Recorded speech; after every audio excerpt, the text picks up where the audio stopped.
Betrayal. We're actually in the studio today so that we could have our podcast as well as our YouTube channel live, and we could bring it to you visually and audio. So I just want to welcome you to the broadcast, the Beauty Beyond Betrayal podcast today.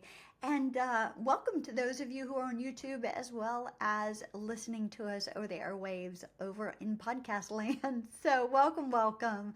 Thanks for being here. We are kind of celebrating because we've hit a milestone with Beauty Beyond Betrayal, and that is 120,000 downloads. Top 1.5% global rated podcast, and it is because of you, the loyal listeners. And so I just want to thank you from the bottom of my heart. It is just truly something I just never dreamed of. When God called me to this a number of years ago, I never dreamed what he had in store. I never would have dreamed that it would be international.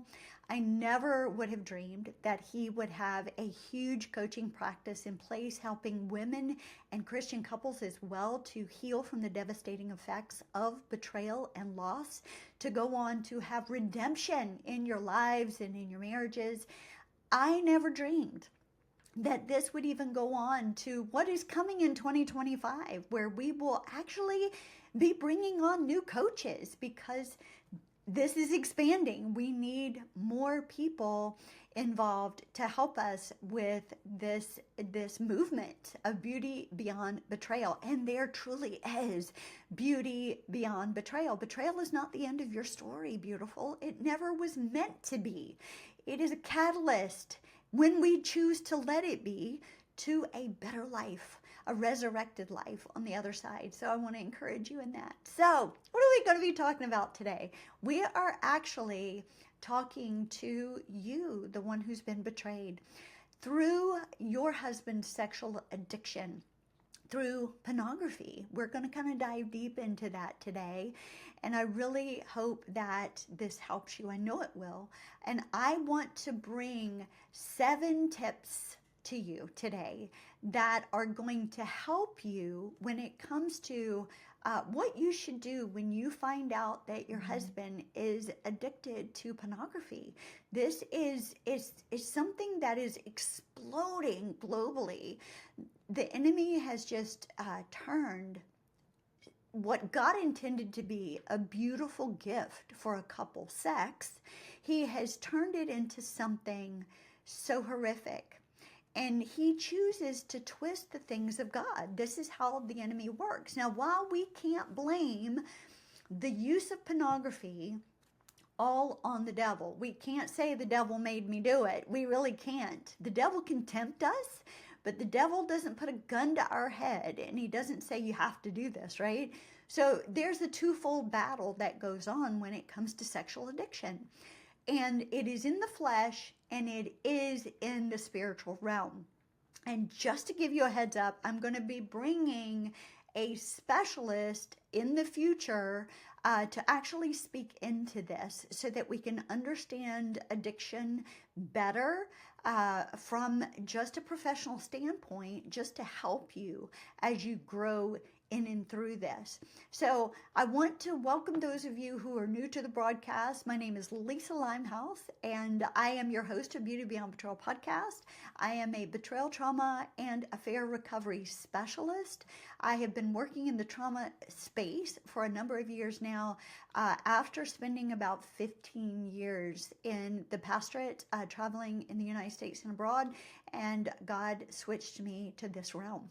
And I am so blessed to be doing what I do. And so thank you for trusting me in your journey. So I just wanted to kind of throw that out there. Let me also just say this. Like, I'm a wife. Yes, I reconciled with my husband after he betrayed me. So I am speaking from the betrayed spouse side as well as the betrayer, because at the age of 25, I was the betrayer. So I bring a unique perspective to this space. And so I want to bring that first and foremost. So I'm a wife, I am a mom, and I'm Gigi to 5 amazing grandkids from the age of 22 all the way down to 8. I can't even believe that. It blows my mind. And I have a fur baby And if you can see her on YouTube land, she's laying in the background. So, but today I want to stay on course. I want to help you with 7 tips today of what do you do when you find out that your husband has betrayed you through a sexual addiction to pornography.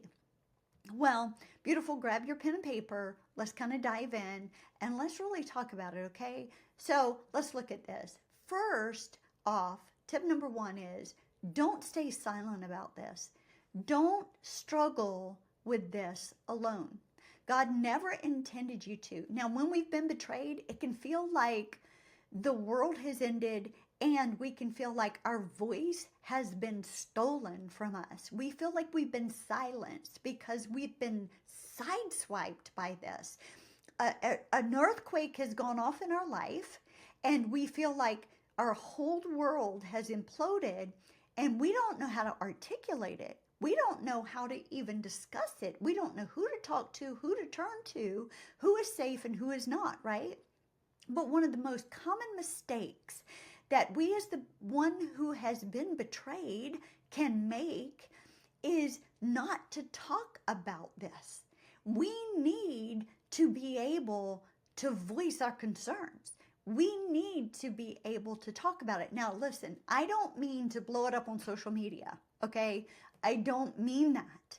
But we need to have safe people in our life that we can turn to and that we can tell them, look, I just found out my husband betrayed me. I found out that he has a sexual addiction to pornography. I don't know what to do. These are people who are for you. They want to see you healed. They want to see your husband healed. They want to offer you their camaraderie. They want to come alongside of you in your journey. They want to be your SOS that you can reach out to. They want to be able, when you kind of want to reach out on social media and get vengeance, they want to be able to call you on the carpet in love, and they're going to let you do the same. Those are your safe people, right? But here's the thing. First off, your spouse, he probably won't want to talk about it, right? That's normal, okay? When they find out that you know about their sexual addiction, sometimes they shut down because now that secret life has been uncovered. That can be from a shame standpoint, a guilt standpoint, or it could just be, you found out about my secret and I didn't want you to.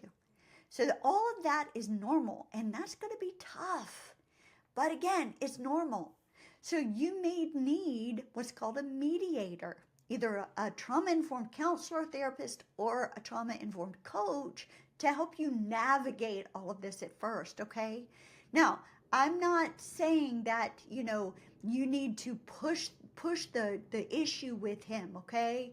Talking about it with him and pushing him into a corner is going to increase the tension. It's going to increase bitterness. It's going to increase distrust. It's going to blow up on both sides. So you might need help with this, okay? So get someone that is for you, not someone that is just, on one side or in just one-sided, so to speak. You need someone who wants to see the couple healed, okay? This, could be a professional who's focused and dedicated for you and your healing. Your healing, beautiful, is 100% worth every penny that it takes if you need a professional involved. Now, you need the confidant once again, and that's the person, family or friend, who's trusted, who you can reach out to. So don't deal with this in silence. Don't think, well, I can't reach out to anybody because what if somebody finds out about this? Oh my gosh.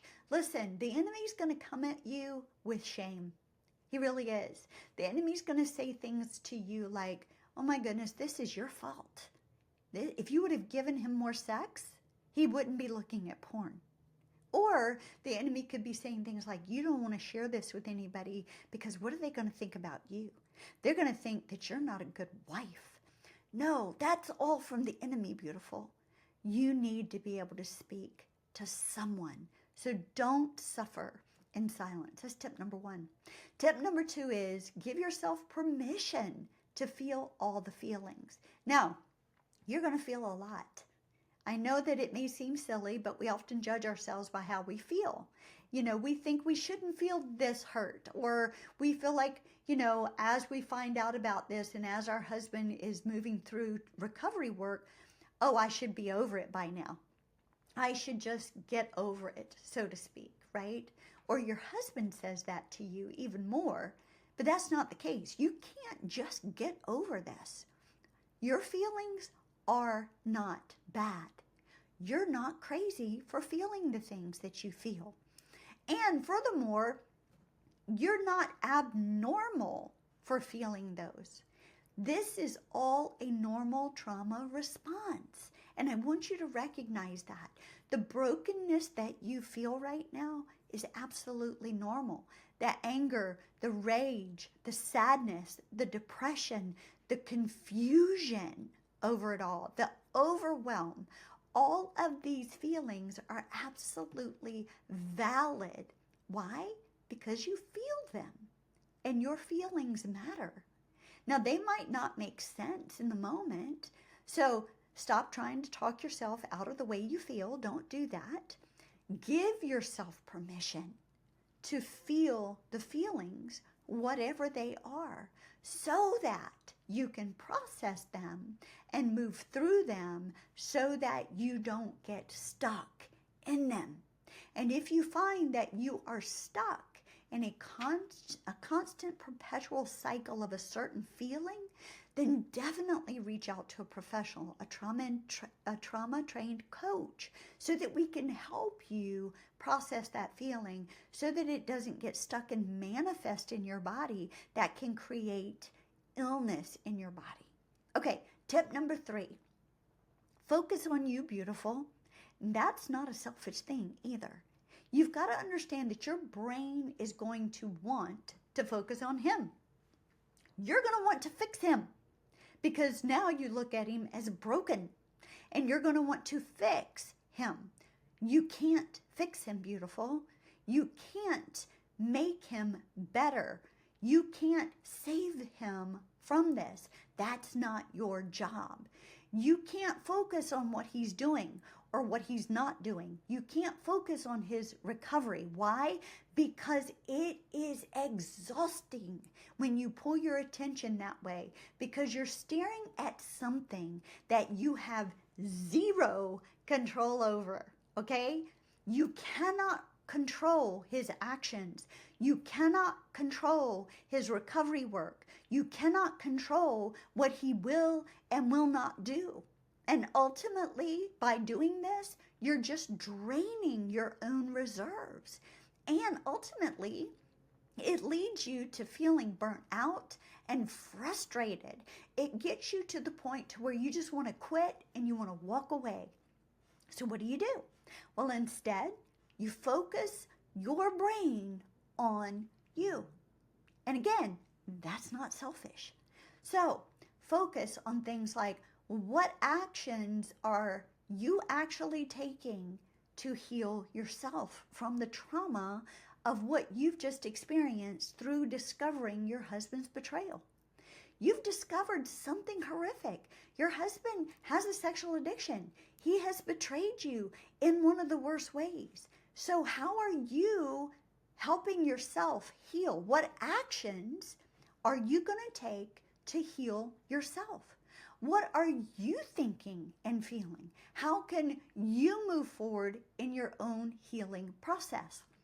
And every time your brain says, yeah, but he, and that's going to happen, okay? That's going to happen.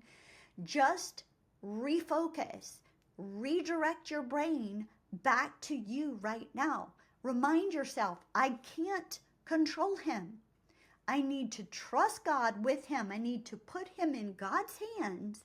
I need to put my own healing in God's hands, and I need to partner with God in my own healing journey.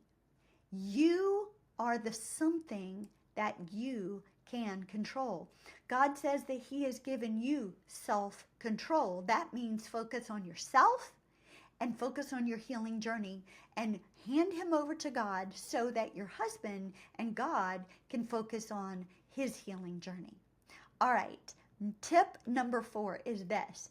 Don't be his accountability partner. Now, I know many wives say, yeah, but I've got to keep up with his recovery work. I've got to make sure he's doing all the things, right? So he needs accountability. Beautiful, you were never meant to be his accountability partner. Now, I know most women they're not emotionally healthy enough to be their husband's accountability partner. That's just the truth. We never were meant to be that. I would never recommend that for any of my clients. And I know it's tempting to do, but I tell all of my clients it's not your job. Now, we think that we will feel better if we're supporting him in his healing journey, or that by being a part of the solution, that's going to help us heal, because now we can see what's going on behind the scenes. But the problem is that it'll bring up a lot of stuff that we are not ready or capable to deal with. Someone who is dealing with a pornography addiction needs to be working with a certified sex addiction therapist. The sex addiction therapist understands the brain of the addict. They can help them in ways that you cannot.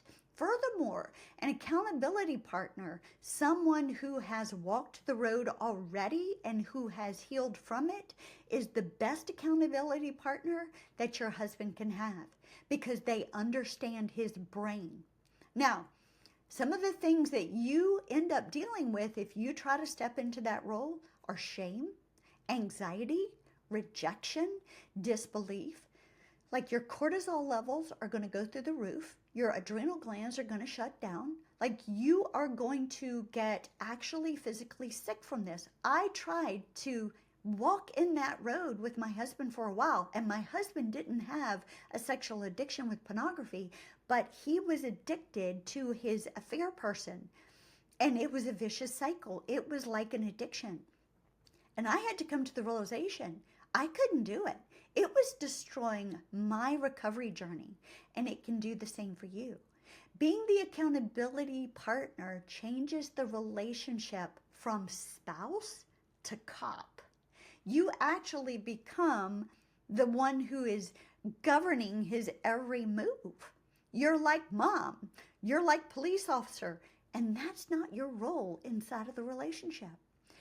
You become the one who's now monitoring his behavior, and it can quickly lead to becoming obsessed with what he's doing.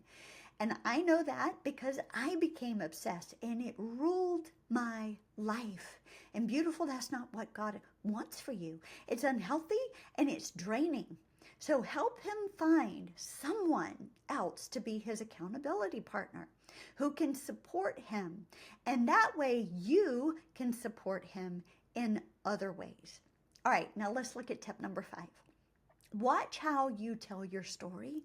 Watch how you tell your story. Listen, it's tempting to dramatize our experience when we talk about it to others and even to ourselves. And when I say that, hear me on this. I'm not downplaying the trauma that you have been through, because I know what it's like to be betrayed by your husband. I'm not downplaying that whatsoever. But we can enter into using very heavy emotional language because it validates our feelings. We want to be heard. We want to be seen. We want to be validated. And sometimes that causes us to use that kind of language.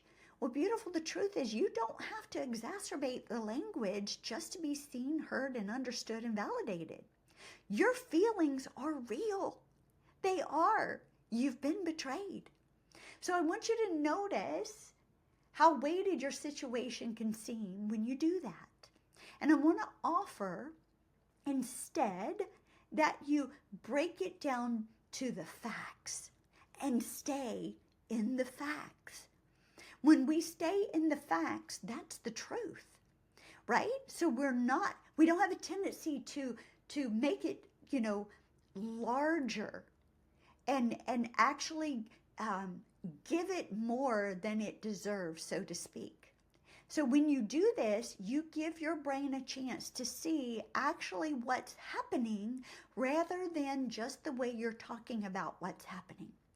I see day in and day out women who actually traumatize themselves at deeper levels because instead of staying with the facts about what is truly happening, they are actually so hyper-focused, and they are actually taking the details and they're actually stretching them to try to validate their point, to where now they are creating such hypervigilance, they're hurting themselves in the process. Your life, beautiful, through the betrayal is traumatic enough. It really is.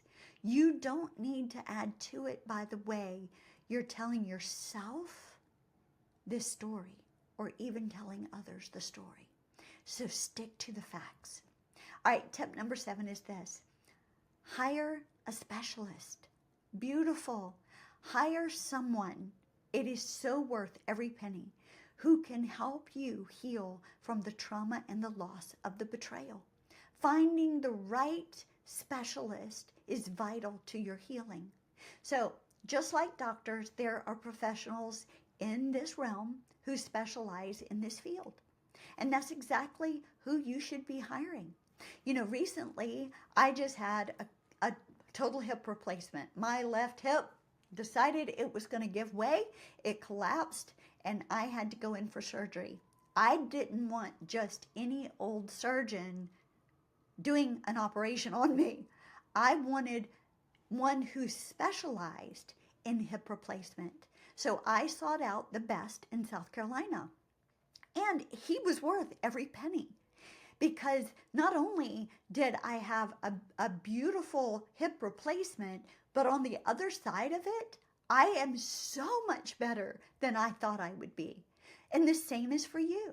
So I recommend choosing one who resonates with you. You have to be able to develop a relationship with one who is actually guiding you through the healing process of healing from the betrayal trauma. Someone who can offer you also firsthand experience. Have they been through it? Not only are they trauma untrained, trauma informed, but they've been through it themselves. And I also recommend getting someone who specializes in the deep-rooted trauma of betrayal, and they understand the sexual addiction and affairs. Because if they don't, they're not going to be able to help you navigate. Do they understand the brain of the unfaithful? Do they understand the brain of the betrayed spouse? And just like any other relationship, working with one who's a specialist takes commitment from you and from them. So choose someone who is just as committed to your healing as you are, and then sign up for the mindset that you are going to go all in, 110% on what they teach.